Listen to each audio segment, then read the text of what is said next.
Hej. Når du ser det her, så er jeg ikke længere i live. For mange år siden traf jeg beslutningen om, at jeg vil afgøre, hvornår mit søde liv ikke er sødt mere. Der ligger mange kriterier til grund for det.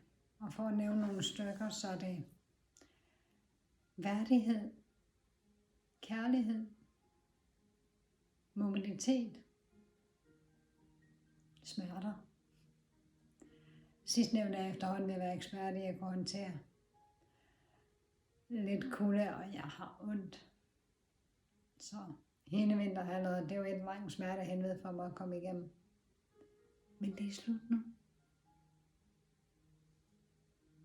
En enkelt begivenhed har sat ekstra skub i processen, men det er stadig mit valg.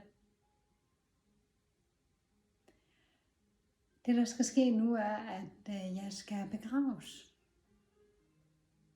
Og det kommer til at foregå sådan, at jeg bliver kremeret.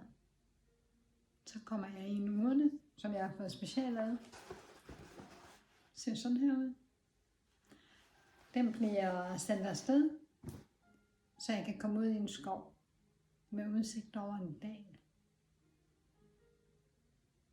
Apropos skov, så har jeg længe ønsket at kunne rejse en skov.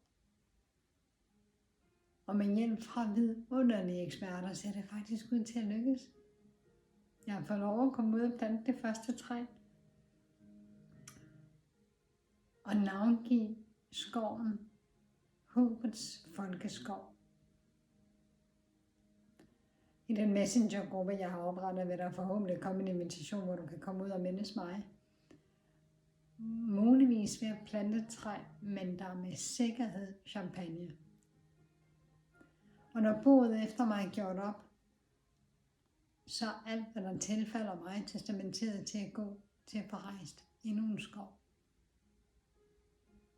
Så når du i fremtiden har brug for at sende mig en tanke eller fortælle mig noget, så tag ud i skoven. Jeg er der, og jeg vil altid være der.